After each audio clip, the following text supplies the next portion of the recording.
Le réseau Vainqueur International rencontre les enfants du village SOS d'Abobo. Ils sont allés s'enquérir de leurs nouvelles, mais également procéder à un don. Et puis, dans le Cavali, la présidente du conseil régional fait don à la communauté musulmane à l'occasion du Ramadan.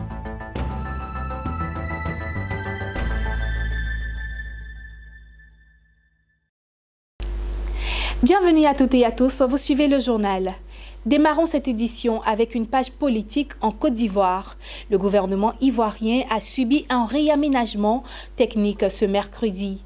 Le ministre Albert Mabry Touakeus, en charge de l'enseignement supérieur dans l'équipe gouvernementale d'Amadou Gon Coulibaly, a perdu son portefeuille au profit d'un nouvel entrant. Il a été remplacé à son poste par Adama Diawara. Autre nomination du président de la République, ministre des Affaires étrangères Ali Coulibaly, ministre de la Culture et de la Francophonie Raymond Goudou Kofi, ministre chargé des Affaires maritimes Philippe Dakpa Légré, ministre de l'Intégration et des Ivoiriens de l'extérieur Albert Flindé et ministre de la Modernisation de l'Administration et de l'Innovation du Service public Roger Adom. Et voilà, c'était là le réaménagement du gouvernement de ce mercredi 13 mai. Tout autre chose à présent, partager le bonheur avec les couches défavorisées et vulnérables, c'est l'une des missions que s'est assignée le réseau Vainqueur International, une plateforme de partenaires de l'entreprise Forever Living Product.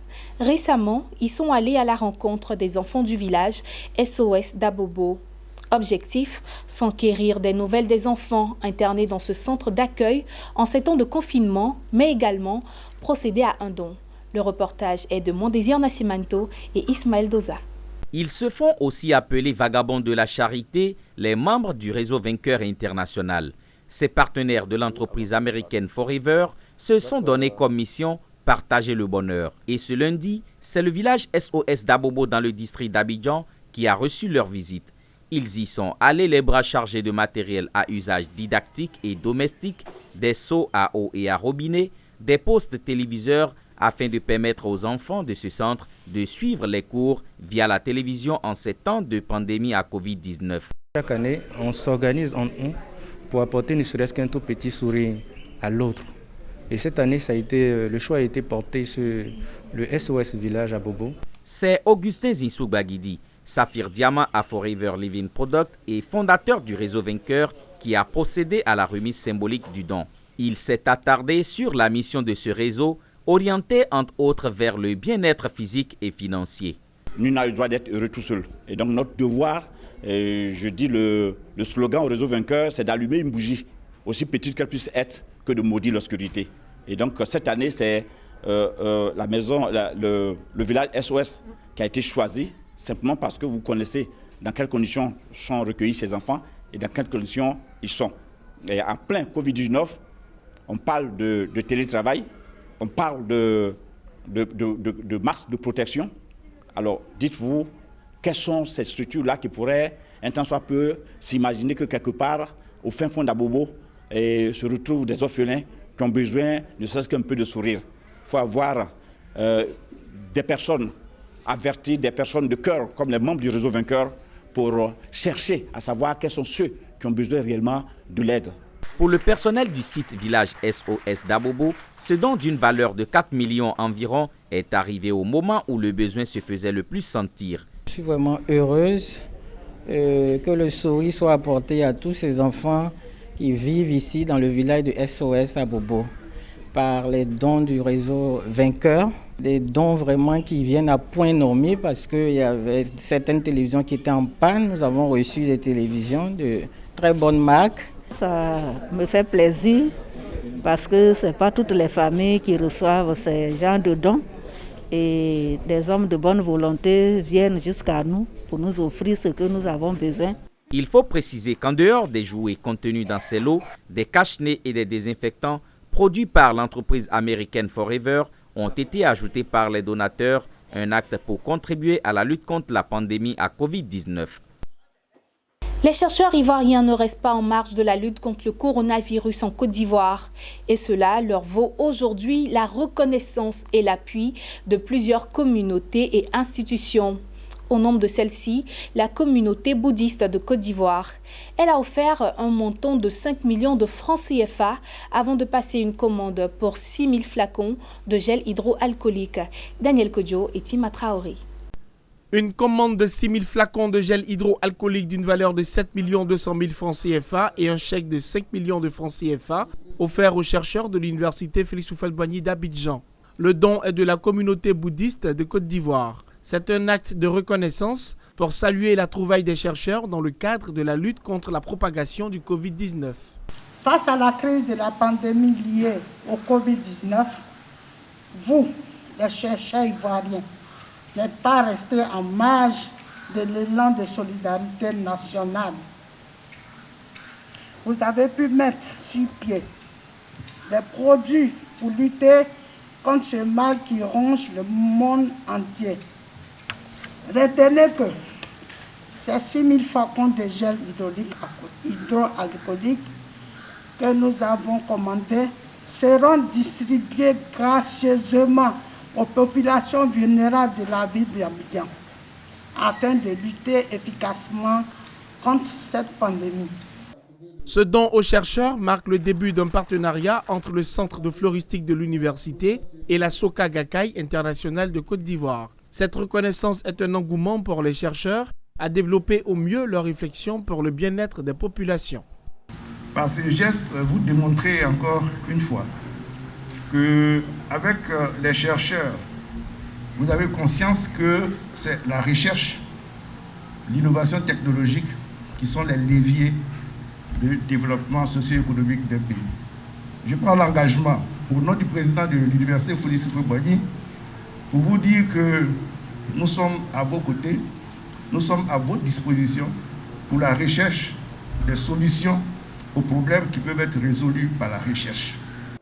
Dans le cadre de la lutte contre la propagation du coronavirus, les chercheurs ivoiriens ne sont pas restés inactifs. L'existence d'un gel hydroalcoolique à base de plantes rehausse aujourd'hui leur image jusqu'à recevoir de façon croissante des soutiens et encouragements des citoyens ivoiriens. Et oui, l'élan de solidarité dans la lutte contre le Covid-19 ne s'arrêtera pas tant que la pandémie n'aura pas pris fin. À cet effet justement, Mamadou Tonkara, PCA de l'entreprise Petrosi Logistique, a fait parler son cœur en offrant un don de vivres à l'entreprise SA Analytique et à l'Institut national de l'hygiène publique dans la commune de Treichville. Cette action ne laisse pas indifférents les bénéficiaires. Retrouvons Zénab Dosso et Lignon Gilbert pour le compte-rendu.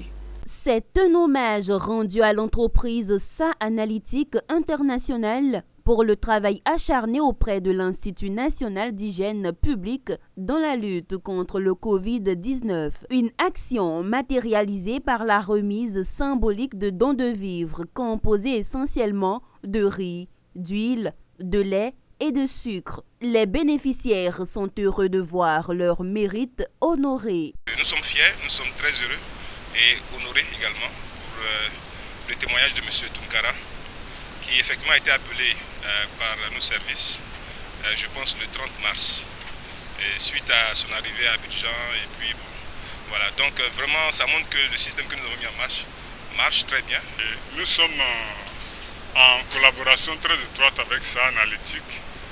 Nous avons bénéficié depuis le début de cette épidémie de son appui technique. Donc je suis heureux et je voudrais, au nom de M. le ministre de la Santé et de l'Hygiène publique, vraiment rendre hommage, en tout cas féliciter cette institution. Cette remise symbolique de dons est un acte qui s'inscrit dans le cadre de l'élan de solidarité lancé par le gouvernement ivoirien. L'initiateur n'est autre que le PCA de Petrosi Logistique pour avoir bénéficié des services de l'entreprise SA Analytique. En période de crise de coronavirus, on dit le troisième âge est vulnérable. Cachez-vous parce que cette maladie aime tuer les vieux.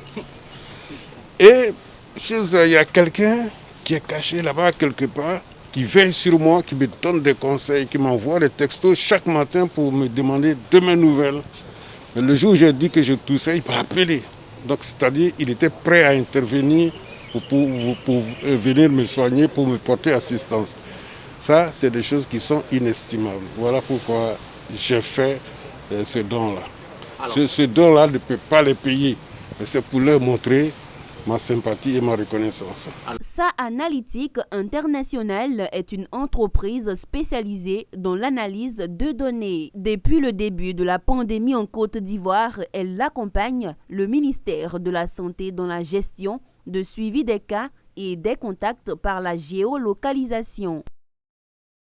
Intéressons-nous à présent au Ramadan. Vous le savez, le jeûne musulman se poursuit dans le monde entier. En Côte d'Ivoire, les gestes de soutien et de solidarité en ces temps de pénitence se multiplient. Dans la région du Cavali, dans l'ouest du pays, la présidente du conseil régional a fait don de vivres aux musulmans. Les détails avec Théodore Kanga. Anne-Désirée Ouloto a fait parler son cœur.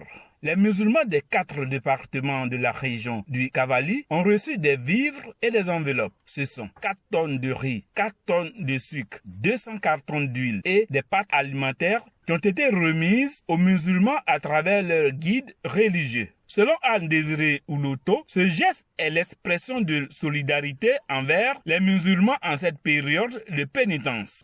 Nous souhaitons que ces dons, vous-même, vous puissiez les partager en votre sein auprès des chefs religieux musulmans du département de Guiglo, mais également des familles vulnérables qui s'approchent de vous pour avoir un soutien.